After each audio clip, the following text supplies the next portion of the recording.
1945. Mussolini tinha morrido em desgraça. Hitler havia chegado a um fim misterioso e o comunismo estava se fortalecendo como uma força política dominante. As 3 primeiras visões já haviam se cumprido. Agora William Branham se sentia mais otimista acerca de seu ministério, pois Deus cumpria cada visão que lhe dava. Foi neste ano que ocorreu o incidente do touro assassino e a cura da esposa do incrédulo Sr. Andrews. 1946. No dia 21 de março de 1946, Meda dá à luz ao seu primeiro filho, uma menina chamada Rebecca Branham. Nesta época, todos os ministros o criticavam pelos incidentes que haviam ocorrido na sua vida. O paradoxo de pregar a cura divina e perder tantos queridos de uma só vez, e acabavam por dizer que todos os milagres que seguiam as visões procediam de poderes demoníacos. Isto deixou William Branham muito deprimido e já estava começando a crer que tudo o que acontecia com ele era obra do inimigo. 7 de maio de 1946, um dia que marcaria William Branham para o resto da vida. Em meio a um grande desespero, William Branham deixa $17 para Meda se sustentar e vai para a caverna Greens Mill, o lugar onde ele fazia contato direto com Deus, e diz para Meda que não voltaria enquanto Deus não o tirasse desta opressão. Após muito clamar a Deus, um anjo lhe aparece e o comissiona dizendo que Deus irá enviá-lo para levar ao mundo um dom de cura. Para que as pessoas pudessem crer nele, era necessário que ele fosse apenas humilde e sincero, e seria-lhe dado 2 sinais como foi dado a Moisés. O primeiro seria que, ao pegar na mão direita do enfermo com a sua mão esquerda, poderia detectar a presença de alguma enfermidade. E o segundo seria que, por meio de uma visão, ele diria até os mais profundos pensamentos e intenções dos corações. Assim sendo, todos terão que crer. Em seguida, o anjo lhe mostra através das Escrituras que Jesus em seu ministério discernia os pensamentos e intenções dos corações e curava os enfermos. Enquanto isso, os homens religiosos chamavam isso de obra de demônios e chamavam-no de Beelzebu. Quando o anjo se foi, o irmão Branham retornou para casa convicto de seu ministério. Em um domingo, quando entrou à sua igreja, ouviu aos irmãos cantando "Somente crer". Quando sentiu a presença do anjo se aproximar, percebeu que este estava destinado a ser o seu hino tema.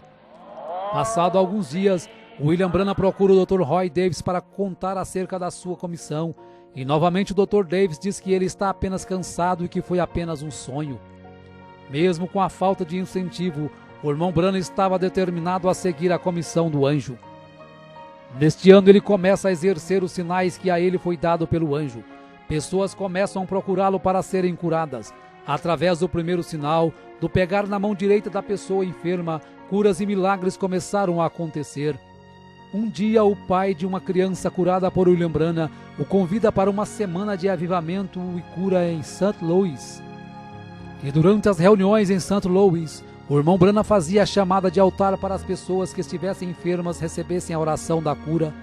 No término da semana, os ministros de St. Louis estavam perplexos ao verem tantos prisioneiros serem libertos, câncer desaparecer, tuberculose sumir, surdos ouvirem, cegos verem, aleijados andarem, e por isso pediu para que o irmão Branham ficasse mais uma semana.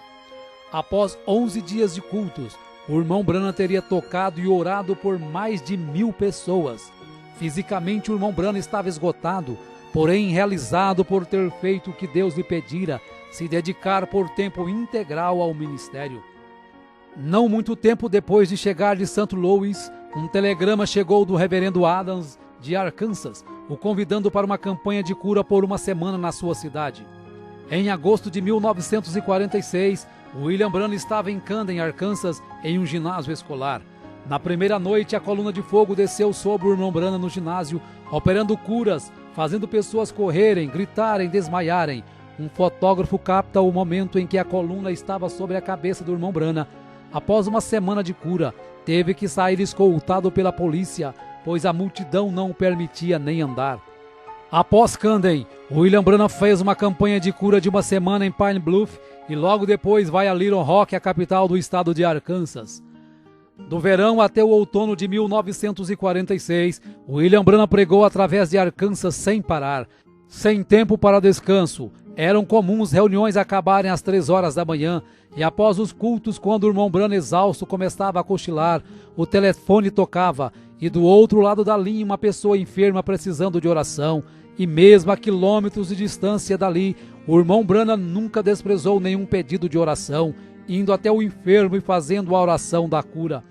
Uma campanha de 8 dias em Jonesboro reuniu o maior número de pessoas que já haviam assistido um culto com o irmão Branham. Uma estimativa feita pelo jornal calculou 28 mil pessoas. O irmão Branham faz uma declaração valente que pretendia ficar ali no púlpito até a última pessoa enferma passar pela fila de oração. O primeiro dia e noite passaram, e o irmão Branham apenas tirava algumas horas para se deitar atrás do púlpito para cochilar, e quando acordava, a fila de oração ainda estava aliada, com o próximo enfermo esperando sua vez para receber oração. William Branham tomava suas refeições do lado do púlpito, assim ele podia continuar orando pelos enfermos o dia todo. Muitos ficavam dentro do auditório dia após dia, apenas enviando alguém para trazerem sanduíches quando tinham fome.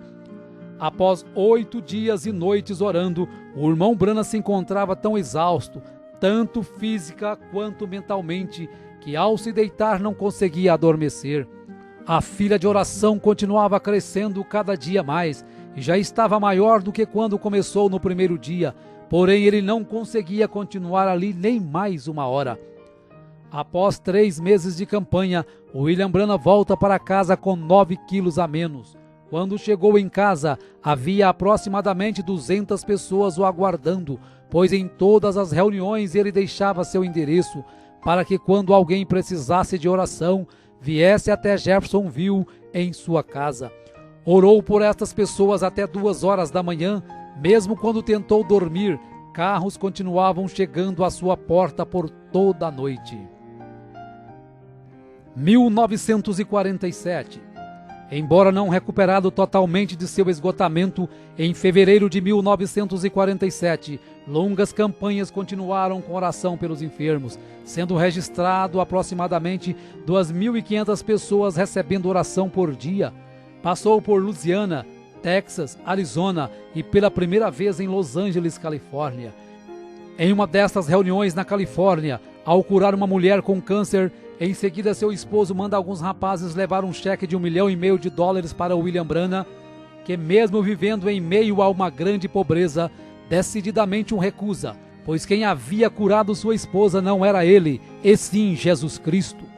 Em todas estas reuniões, os irmãos Jack Moore e Hugh Brown o acompanhavam de perto, carregando o irmão Branham praticamente inconsciente da plataforma e o levando para os hotéis.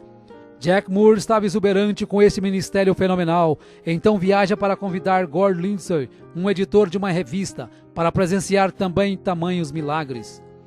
Em abril de 1947, pregou em Phoenix para pessoas que tinham como língua o espanhol. Foi a primeira vez que prega com um intérprete. Em maio de 1947, após um culto de cura, ao dividir o quarto com Billy Paul, de 11 anos, o anjo de Deus aparece ao irmão Branham numa madrugada. O irmão Branham pede permissão para que Paul o veja também. Então ele acorda Billy Paul para ver o anjo que sempre está ao lado de seu pai. Ao amanhecer, o irmão Branham olha pela janela do hotel e vê caminhões carregando cadeiras de rodas, macas e muletas acumuladas do culto de cura da noite anterior. Nesta noite o anjo lhe repreende, dizendo que ele estaria confinando muito o dom de cura para realizar milagres. O anjo queria dizer que o irmão Branham procurava sempre realizar um milagre para levar as pessoas a crerem na cura. Na última noite de uma campanha em Calgary, enquanto o irmão Branham estava meditando, o irmão Jack Moore inicia o culto contando as dificuldades financeiras de William Branham, de como sua esposa Meda e seus filhos vivem em uma casa precária, com portas mal vedadas e sem água encanada, e de como ele não media esforços para viver em função do ministério e das pessoas necessitadas. Então ele dá uma oportunidade para os irmãos darem uma oferta de amor, que seria exclusivamente para comprar uma nova casa para William Branham. Quando o irmão Jack Moore vai entregar o valor arrecadado para William Branham, ele ainda rejeita, mas pela insistência e não ser possível mais devolver o dinheiro, relutantemente ele aceitou a oferta. 1948. Em janeiro de 1948, quando o irmão Branham estava indo para uma campanha na Califórnia, recebe a visão de um menino sendo ressuscitado e pede para que todos anotem esta visão na página branca da Bíblia, pois não sabia quando nem onde aconteceria. Nesta campanha ele fica conhecendo Fred Bosworth, pregador de cura divina há 40 anos, agora com 71 anos de idade, e este passa a ser o coordenador de suas campanhas. Novamente, William Branham é testado por Deus através de um cheque de $25.000 que um homem que teve sua esposa curada lhe oferecera. Porém, novamente, o irmão Branham o recusa instantaneamente e o rasga na frente do doador. A saúde do irmão Branham cada dia se agravava mais. Estava com dificuldades para dormir, seu peso havia caído para 45 quilos, seus olhos afundaram, sua aparência se empalideceu e por isso desmarcou todas as campanhas que estavam marcadas naquele ano, pois os médicos diagnosticaram que ele estava com exaustão nervosa e dependia de muitos dias de repouso. Ele começou a perceber que não podia fazer como estava fazendo, com longas filas de oração até a madrugada ou virando noites. E assim como o sogro de Moisés o aconselhou a dividir as tarefas, o irmão Branham se maravilhou ao ver na revista de Gordon Lindsay que vários homens já estavam conduzindo campanhas de cura divina através dos Estados Unidos e Canadá, tais como William Freeman, Oral Roberts, Jack Coy, Tommy Osborne. E o que mais o entusiasmou foi saber que o seu próprio ministério foi o que havia influenciado estes homens de uma maneira direta ou indireta. Ele estava então disposto a não continuar jogando toda a carga para cima de si, mas fazer somente o que seu físico permitisse. Percebeu ainda através de uma visão que de 7 em 7 anos de sua vida aquela condição nervosa voltava e afetava o seu estômago. Porém, passado alguns dias, quando estava na varanda de sua casa, o anjo visita e diz que ele está curado daquela acidez no estômago. Após William Branham ter melhorado e ganhado 6 quilos, Aaron Buster e Fred Bosworth, como administradores das campanhas, começam a analisar as falhas cometidas no passado, como reuniões de cura divina terminar nas altas horas das madrugadas, fazendo com que o irmão Branham chegasse a um nível crítico de cansaço físico e mental.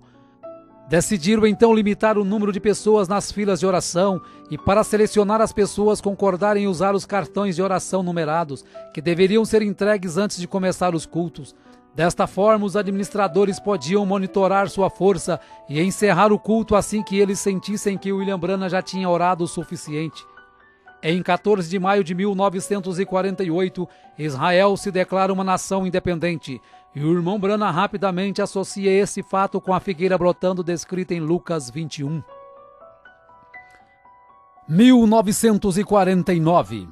No dia 24 de julho de 1949, o curso da história cristã para William Branham mudaria para sempre. Quando estava pregando para 10.000 pessoas, ele tinha chamado a fila de oração, enquanto os oficiais reuniam 15 pessoas em ordem numérica. Quando chegou a primeira irmã para receber a oração, o irmão Branham já não fez como sempre havia feito nos cultos de cura, segurando a mão direita da pessoa enferma, mas simplesmente começou a ter visões de episódios que haviam acontecido e que aconteceriam com aquela pessoa. A partir de então, ele percebeu que o segundo sinal que o anjo havia lhe dado estava começando a entrar em evidência, que era ver até os segredos mais profundos do coração. Algumas pessoas criam na visão e outras pensavam que era telepatia ou algo arranjado. Numa campanha em Windsor, com aproximadamente 8.000 pessoas, no final da fila de oração, um jovem sem enfermidade tenta desmascarar o irmão Branham. Diz que tem tuberculose e que quer ser curado. Porém, Deus mostra a trama ao irmão Branham e ele diz que a partir daquele momento o jovem teria realmente tuberculose para o resto da vida. Isto leva o jovem ao desespero, porém já é tarde demais. Aquelas visões o enfraqueciam muito, por isso 20 visões por noite já faziam o irmão Branham tremular de fadiga. Milhares de cartas chegavam de vários lugares com pedidos de oração. Não sendo mais possível atender tantas cartas, ao ler o livro de Atos no capítulo 19 e ver que o apóstolo Paulo orava pelos lenços, ele sentiu de fazer o mesmo. Porém, como não tinha condições de comprar tantos lenços, Ele cortava um grande lençol em pedaços, orava por cada um, e seus administradores, Fred Bosworth e Ernie Buster, enviava por carta de volta para cada pedido de oração, explicando na carta para o enfermo que deveria guardar seu pano orado na Bíblia na passagem de Atos 19. Não passou muito tempo quando começaram a chegar cartas com testemunho das pessoas que haviam recebido os panos orados. Uma campanha em Fort Wayne, Indiana, quando acabara de curar uma criança com pólio, a organista, ao ver isto, levantou suas mãos e gritou, enquanto sobrenaturalmente as teclas do piano continuaram sozinhas a tocar o mesmo hino. Nesta mesma noite que John Ryan, um velho homem cego, é curado, porém sua cura só é efetivada alguns dias depois, quando estava na barbearia. 1950. Em janeiro de 1950, os administradores do irmão Branham agendaram uma campanha de 17 noites em Houston, Texas. Embora muitos ministros da cidade contribuíram para as reuniões, Dr. Best, um ministro local, colocou um grande anúncio no jornal criticando o irmão Branham e a cura divina. Dr. Best queria um desafio em público para provar que cura divina não existia. Então o irmão Branham envia Fred Bosworth em seu lugar para o debate que aconteceria no Coliseu Sam Houston, no Texas. O William Branham assistiu o debate em um lugar do auditório disfarçado, e após Bosworth e Best muitos se debaterem, o anjo se aproxima do irmão Branham e fala para ele descer até a plataforma. Era 24 de janeiro de 1950, e o Dr. Best havia contratado alguns fotógrafos do estúdio Douglas para desmascarar o irmão Branham como impostor. E quando o irmão Branham começou a falar sobre o seu nascimento sobrenatural e o dom de cura que Deus havia lhe dado, aquele ralo de luz desceu e pairou sobre sua cabeça. Enquanto isso, os fotógrafos rapidamente aproveitam para fotografar o momento em que a luz estava sobre ele. No estúdio Douglas, quando foram revelar as fotos, todas estavam queimadas, exceto uma, a que tinha o halo de luz pairando sobre a cabeça do irmão Branham. Quando levaram a foto para mostrar a William Branham, humildemente ele diz que se sente muito honrado por Jesus ter permitido ser fotografado ao seu lado. Gordon Lindsay então pede uma análise do negativo da foto e George Lacer, um agente do FBI, conclui que a foto é realmente sobrenatural, sendo posteriormente publicada em várias revistas dos Estados Unidos. Na manhã seguinte ao debate, uma carta de Durban, África do Sul, chega às mãos de William Branham, o convidando para ir orar por Florence Nightingale, que se encontrava com câncer em estado terminal, pesando 22 quilos. Porém, haviam muitas campanhas antes de poder ir à África. No dia 6 de abril de 1950, William Branham, Ernie Buster, Jack Moore, Gordon Lindsay e Howard Branham embarcam em um avião rumo a Londres, Inglaterra, para orar pelo rei George VI. Quando desembarca, fica sabendo que Florence Nightingale estava ali também, pois ela havia ficado sabendo da sua passagem em Londres. Após orar pelo rei, foi até o lugar que estava Nightingale, orou por ela e disse que quando Deus a curasse, seria o sinal de que ele deveria ir até Durban, na África do Sul. Porém, o anjo lhe avisou também que havia uma armadilha preparada para ele nesta campanha da África. Em 14 de abril de 1950, William Branham aterrissa na Finlândia para uma campanha. Em 21 de abril, após o almoço, quando estavam descansando, percebe um acidente no qual um carro havia atropelado 2 garotos. Um havia morrido instantaneamente e o outro estava em coma no hospital. Após alguns minutos observando, estavam todos muito abalados, inclusive o irmão Branham. Sem perceber, algo começa a deixar o William Branham inquieto. E quando começa a olhar em volta, pede para que Lindsay e Moore olhem rapidamente na página branca de suas Bíblias acerca da visão que ele havia contado na América. Então começam a folhear a Bíblia e lentamente leem o que eles tinham escrito 2 anos antes. Cabelo castanho, olhos castanhos, entre 8 e 10 anos de idade, pobremente vestido em roupas estrangeiras, desfigurado devido a um acidente, uma terra com pedras sobrepostas e árvores, e percebem que é exatamente a cena que havia sido descrita na América. Então o irmão Branham se sente confiante e corajosamente desafia a todos os homens e mulheres que ali estavam, dizendo: Se este garoto não viver nos próximos poucos minutos, vocês podem prender uma placa em minhas costas dizendo que eu sou um falso profeta. Se ajoelhe durante a oração, aquele pequeno garoto que outrora estava morto e desfigurado se colocava de pé em perfeito.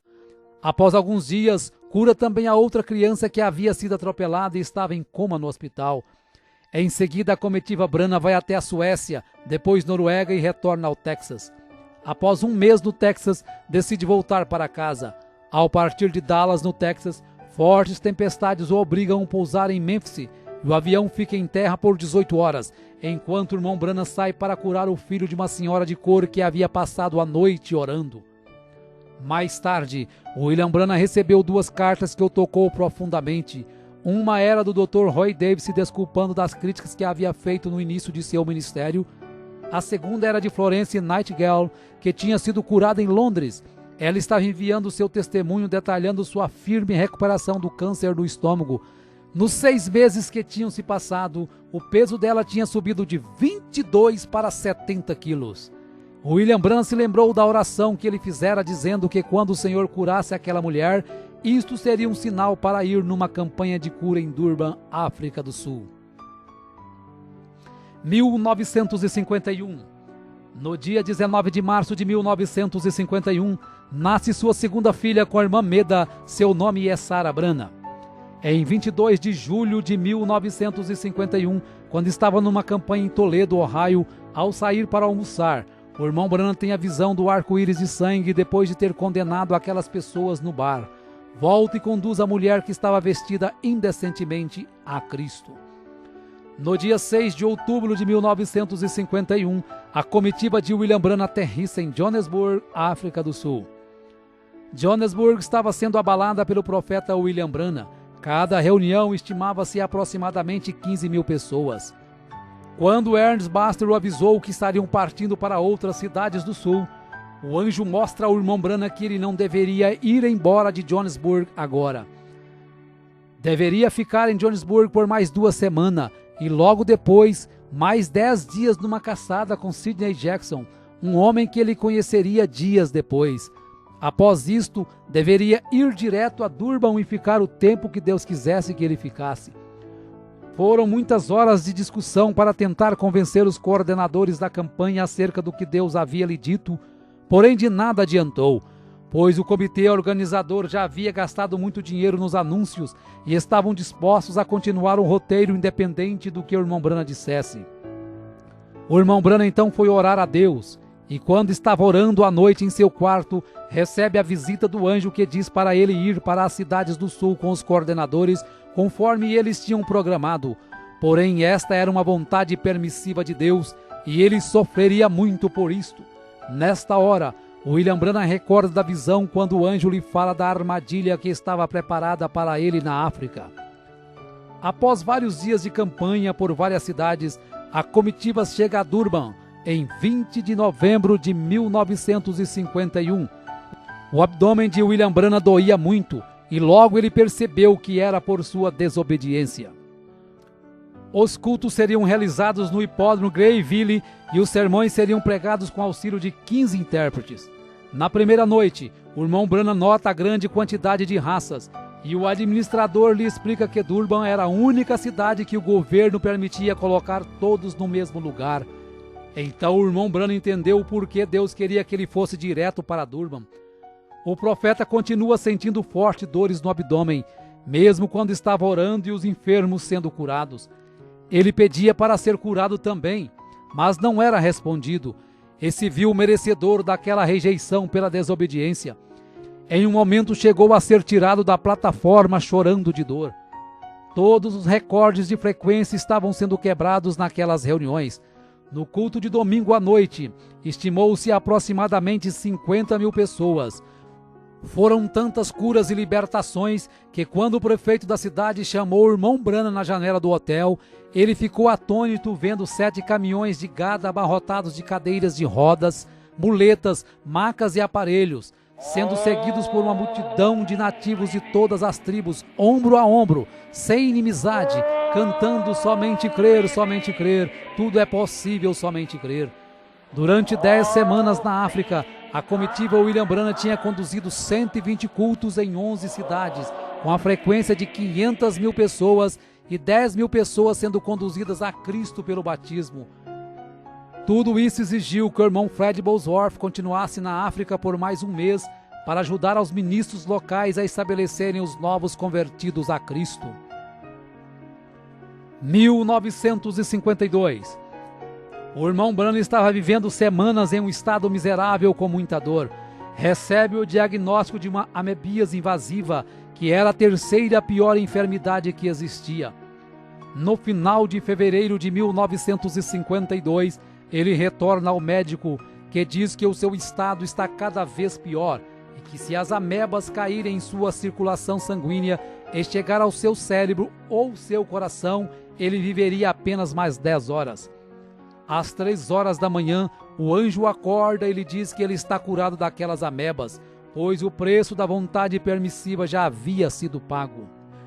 O irmão Branham retorna às suas campanhas em 13 de julho de 1952, com 8 dias de cultos em Hammond, Indiana. Em agosto inicia a campanha em Battle Creek, Michigan. Durante esta campanha, o anjo do Senhor se aproxima de William Branham e diz: encerre as reuniões em Battle Creek e vira a Minneapolis imediatamente. Mais uma vez o irmão Branham teria que sair de um compromisso para cumprir a vontade perfeita de Deus. Só que dessa vez ele não desobedeceu a Deus, passando no teste que Deus lhe dera, mostrando o que aprendera com o acontecido na África. 1953. Após alguns meses de campanha em 1953, passando pela Flórida, Arkansas e Indiana, o irmão Branham decide passar o resto do verão descansando em casa. Neste verão, quando estava no quintal de sua casa, é surpreendido por um enxame de abelhas que o teriam matado se não fosse a manifestação do amor divino. Em agosto de 1953, o profeta recebe a proposta do pastor Leroy Cope de Los Angeles para fazer um filme documentário acerca do seu ministério, o qual Cope chamaria de O Profeta do Século XX. Em uma manhã de agosto começaram as gravações. Foi neste período que Billy Paul, com 18 anos, começou a se distanciar dos caminhos de Cristo. Mesmo sendo aconselhado por seu pai, decidiu tomar o caminho errado. Após algum tempo de rebeldia, se encontra na cama de um hospital, quando o anjo ordena que William Branham vá até ele. No quarto do hospital, o irmão Branham avisa que é ele que tem que orar, pois ele que pecou. Após sua oração, ali mesmo Billy Paul é curado e levado de volta para os caminhos de Cristo. 1954. Em setembro de 1954, começou sua terceira viagem além-mar, voando para Portugal. Saindo de Portugal, voou para Roma, na Itália, onde tinha uma audiência marcada com o Papa. Porém, a cancelou logo que lhe foi descrita as formalidades de beijar o seu anel e chamá-lo de Santo Pai. Saindo de Roma, voou até Cairo, no Egito, onde visitou as pirâmides. No dia seguinte, seu entusiasmo havia crescido, pois estava indo para Jerusalém. Porém, quando estava esperando o voo no aeroporto, o anjo lhe diz para não ir, porque ainda não era a hora e a Palestina não era seu lugar. Não seria fácil, mas ele teve que ignorar todos que o aguardavam na Palestina e obedecer ao mandado de Deus. Então ele remarca sua passagem para Atenas, na Grécia. Partindo da Grécia, voou para a Arábia Saudita e dali para Bombai, na Índia. Em Bombai, o público supera todos os recordes de todas as reuniões já presenciadas pelo irmão Branham. O prefeito estimou 500 mil pessoas em um só culto. Ao voltar da Índia, com o corpo exausto, em outubro vai para as montanhas do Colorado caçar e retorna ao lar reanimado corporalmente. 1955.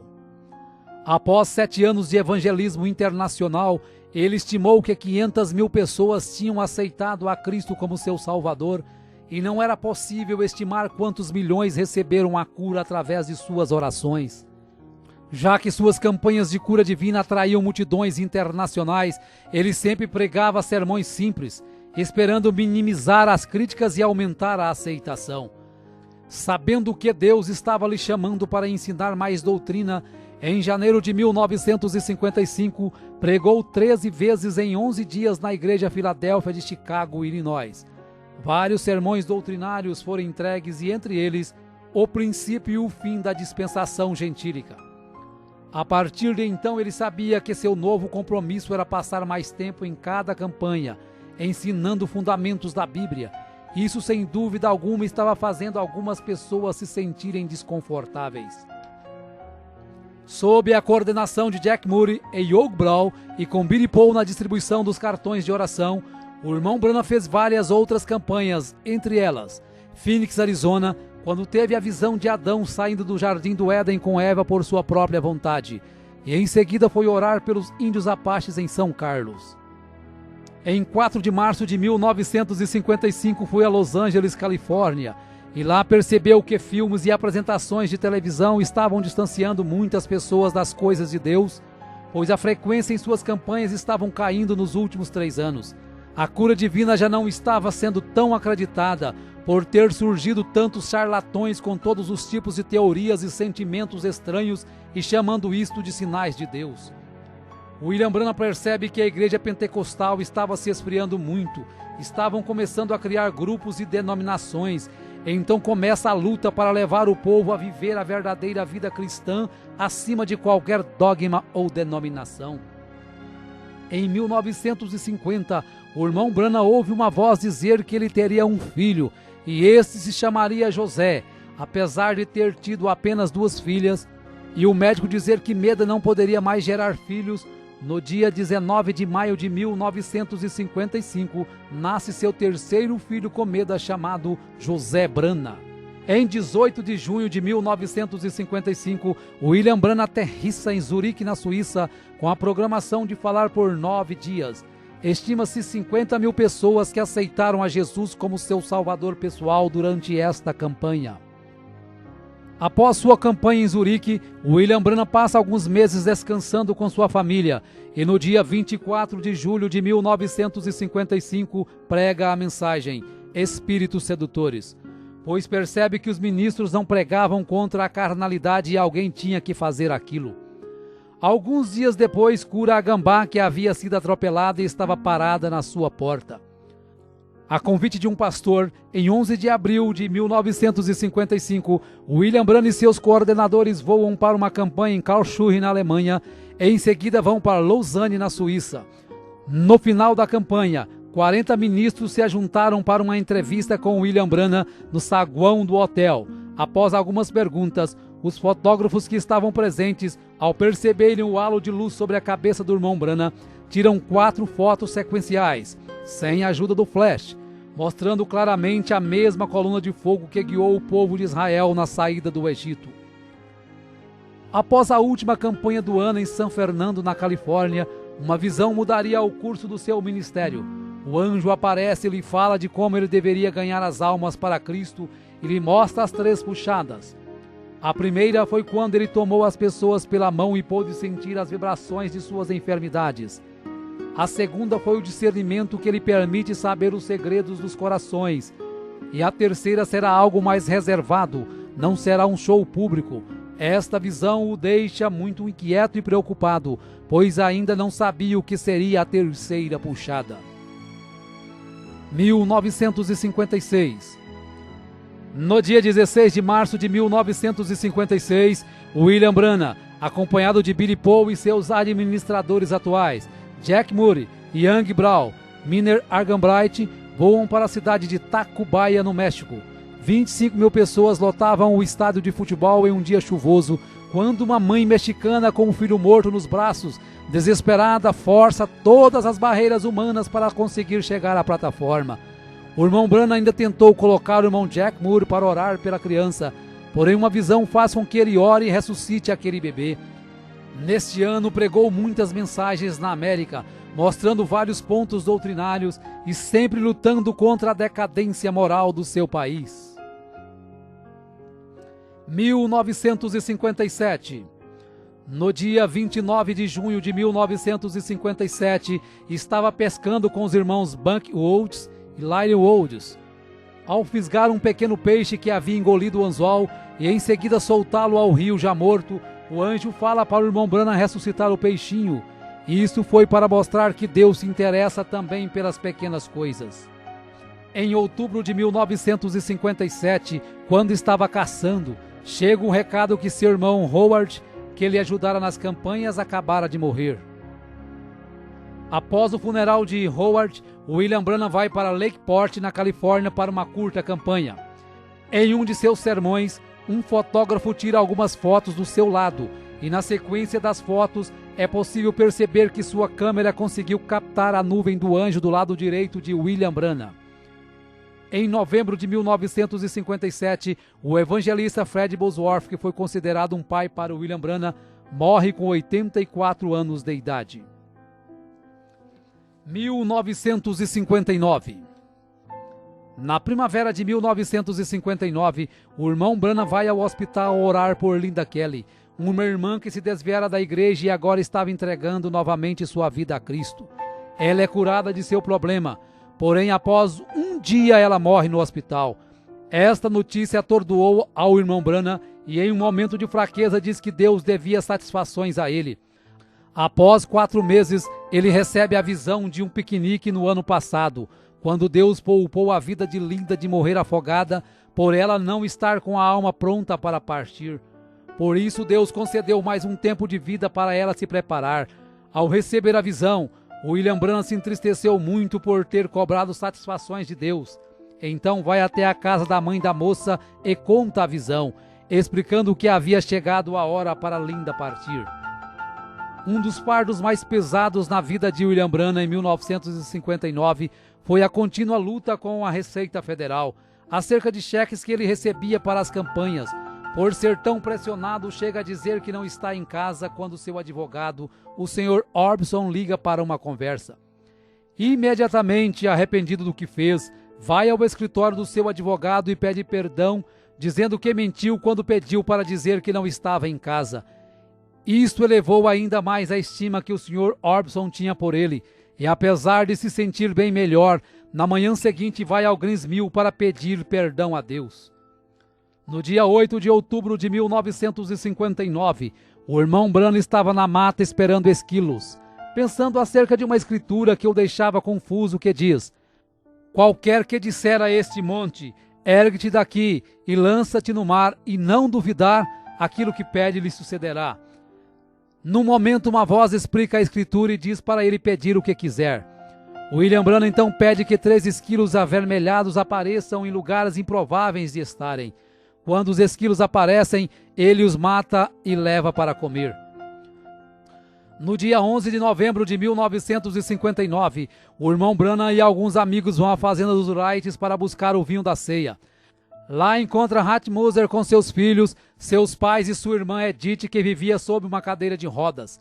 Ao contar a experiência dos esquilos, Hat Moser crê no que o irmão Branham disse, e nesta hora o anjo diz para o irmão Branham falar para ela pedir o que quiser, que isso será feito. Após alguns instantes, ela ignora qualquer quantia em dinheiro, ignora sua irmã na cadeira de rodas e pede a conversão de seus 2 filhos, que imediatamente se convertem a Cristo e recebem o batismo no nome do Senhor Jesus Cristo. 1960. No dia 8 de maio de 1960, às 7 horas da manhã, quando o irmão Branham ainda estava deitado, o anjo o levou a ver além da cortina do templo. No momento seguinte, ele estava numa planície e milhares de pessoas corriam em sua direção gritando: "Nosso precioso irmão!" Todos pareciam ter não mais de que 20 anos. Ele ficou confuso, e o anjo lhe disse que eram seus convertidos na terra. Uma moça o abraça, e quando ele diz que não a conhece, o anjo diz que esta era uma senhora de 90 anos que ele havia conduzido a Cristo na terra. Após algum tempo vê Hope, depois o seu cavalo Prince e o seu cachorro Fritz, e o anjo diz que tudo o que ele mais amava na terra estava ali. Quando fica sabendo que ele seria julgado juntamente com seu povo, se entusiasma por saber que o apóstolo Paulo também seria, e tudo que Paulo pregou ele havia pregado. De repente ele estava de volta naquele velho corpo deitado, mas dali em diante sua vida nunca mais seria a mesma. 1963. Em 28 de fevereiro, em Tucson, no Arizona, 7 anjos de Deus em formação de pirâmide compõem uma nuvem sobrenatural, e o irmão Branham, juntamente com o irmão Fred Sotman e o irmão Gene Norman, estavam ali como 3 testemunhas. Diversos observatórios fotografaram a nuvem e a fotografia foi publicada na página 112 da revista Life em 28 de maio de 1963. Em março deste mesmo ano, essa aparição precedeu a abertura dos selos, que ocorreu nos dias 17 a 24 de março de 1963. A revelação dos 7 selos é o que confirmou seu ministério como sendo o ministério do 7º anjo de Apocalipse 10:7 e do Elias de Malaquias 4, 5 e 6. Seu ministério foi marcado por visões, milhares de curas, milagres e maravilhas.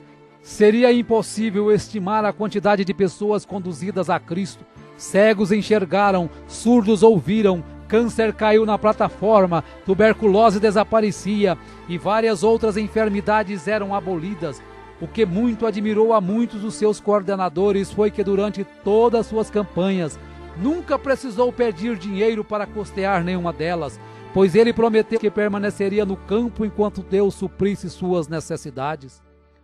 Quando conheceu as mansões que Oral Roberts e T.L. Osborne haviam construído com o dinheiro arrecadado durante as campanhas, se sentiu indigno por ter apenas alguns dólares em sua conta bancária e saber que o ministério destes homens haviam saído do seu ministério.